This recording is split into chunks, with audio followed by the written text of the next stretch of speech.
ऐसी आनंद की उसी आनंद में वो आनंद समुद्र प्रभु प्रकाशित होने लगते हैं। पर उस आनंद में जहां आपका थोड़ा प्रवेश होता है, आप उलझ करके विषय की तरफ चले जाते हैं। ध्यान देना हमारी इस बात को, यह अनुभवगम्य बात कहते हैं। जब आपको, क्योंकि वो समझ चुका है कि तुम ऐसी जगह पहुंच चुके हो कि अगर अब हम इसको हरा ना पाए तो मुझे जिंदगी भर इसका गुलाम बनना पड़ेगा। मन ने देख लिया है कि अब हम मारे जाएंगे, अब मुझे मरना पड़ेगा, तो वो आखिरी कोशिश करके आपका नाश करेगा। बस आप सावधान हो जाओ। इस समय आपके घुटने उसके गर्दन के ऊपर हैं, ऐसा समझो। क्योंकि सदगुरु आश्रय, संत आश्रय, सत्संग, नाम धाम आश्रय, अब वो विचलित हो रहा है, भड़बड़ा रहा है। कोई तो मिले ऐसा, थोड़ा तो हमें जीवन दान दे, क्या विषय भोग, थोड़ा तो मुझे विषय सेवन करने को मिले। चूक कर दी तो फिर गिरा देगा।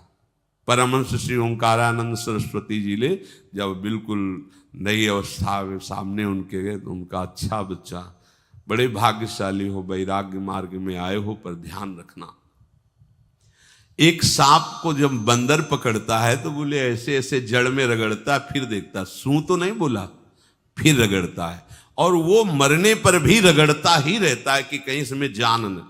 बोले बस ऐसे ही साधु को, साधक को, उपासक को अपने मन को रगड़ना है। राधा वल्लभ सिंह हरिवंश, राधा वल्लभ सिंह हरिवंश, राधा वल्लभ सिंह हरिवंश।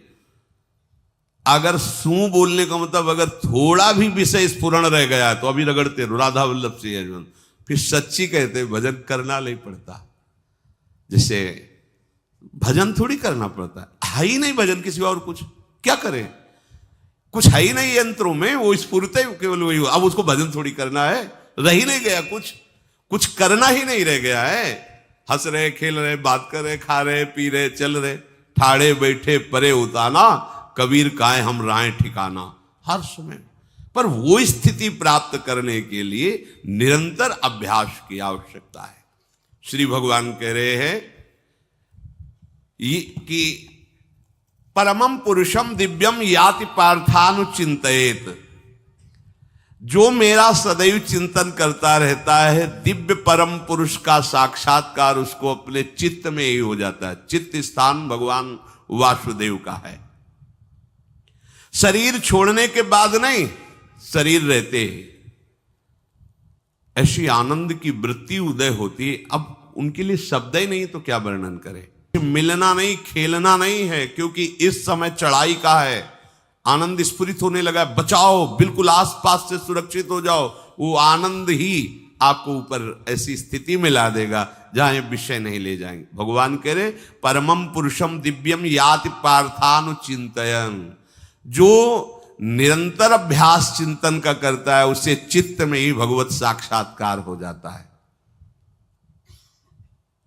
अगर आप सावधान नहीं रहेंगे, चिंतन सही नहीं रहेगा आपका, तो किसी भी अवस्था में ये विषय चिंतन छूटने वाला नहीं। अभी हमारे पास अवसर है, अभी हमारे पास समय है, चूको मत। ये बहुत सूक्ष्म लड़ाई है, ये कोई बाहर के लाठी डंडा गोली वाली लड़ाई नहीं है, ये अंतर की लड़ाई है। इसमें बड़े बड़े हार जाते हैं। अगर कोई जीत पाता है तो एकमात्र भगवान को समर्पित चित्त वाला जीतता है। हमें लगता है आपको बढ़िया समर्पण का अवसर है। अब आप ये जो मना किया जाता है, उन विषयों का भोग करते हैं, विषयों का सेवन करते हैं, तो फिर ऐसा लगता है अब हम नहीं कर पाएंगे, हमारे पास कोई चांस नहीं रह गया कि अब आपको संभाल सके। इसलिए आप सहयोग कीजिए। ये बाहरी आनंद 4 दिन का है, मान जाओ, बाहरी आनंद।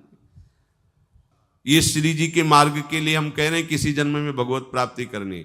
अगर आप नहीं कर मानोगे, मनमानी आचरण करोगे तो भ्रष्ट हो जाओगे। ये संसार का स्वरूप है, किसी न किसी बहाने से वो आपको सतमार्ग से हटाएगा। ना किसी को घर आने दो, ना किसी के घर जाओ, ना किसी को रंग लगाओ, ना किसी से रंग लगवाओ। अपनी प्रिया प्रीतम के साथ होली खेलो। यहां जो सत्संग हो रहा है ठीक है, सुना, एकांतिक किया, कुटिया में जाओ चुपचाप, अपने श्री जी को रंग लगाओ, श्री जी के सामने पद गाओ, श्री जी के सामने नाचो, उन्हीं तो भावना में उनके साथ खेलो, किसी और की जरूरत नहीं। कोई अब दूसरा हमें छुए, दूसरा कोई हमारा अपना बने, अब हमें जरूरत नहीं है। देखो हमारी भाषा समझ में आ रही हो तो समझ लेना, नहीं बाद में पछताओगे। किसी को भी अपने साधन कक्ष में प्रवेश मत दो, किसी को अपनी कुटिया में मत आने। अब आप यहां गृहस्थ नहीं हो, यहां भी रह रहे हो, भले गृहस्थ वेश में रह रहे हो, आप वनवासी हो, आप श्री जी के उपासी हो, कोई व्यवहार की जरूरत नहीं। जब ऐसे रहोगे तो श्री जी आएंगे आपसे खेलने। निष्ठा, हृदय में निष्ठा। अब व्यवहार की गुंजाइश नहीं रह गई, हमारे पास समय नहीं व्यवहार का। हमारी बातें मान लो पर आप लोग मानते नहीं हो, इसलिए रंग नहीं चढ़ पा रहा। अरे वो बेचैन है आपके साथ खेलने के लिए, उनकी तरफ जब देखो ना तो बेचैन है, पर उनकी तरफ कोई देखना ही नहीं चाहता। वो तो यहीं से फुर्सत नहीं मिलती भोगों से खेलने के लिए, संसार के राग में खेलने के लिए। अरे वो तो लालायित है, वो तो खुशी हो रहे कि ये हमारा शरणागत हो गया, अभी हमारी सहचरी बनेगा, हमारी सेवा में आएगा। शरणागत होकर के पीठ कर लिया श्री जी की तरफ, मुख कर लिया संसार की तरफ, तो दोनों लाड़िले उदास बैठ जाते हैं। अब क्या करें, ये तो उधर मुख करके जा रहा है, चलो फिर कभी लौटेगा, वो फिर इंतजार कर रहे हैं। विमुख भये निमिषो ना अकृपा, जब चिते तब।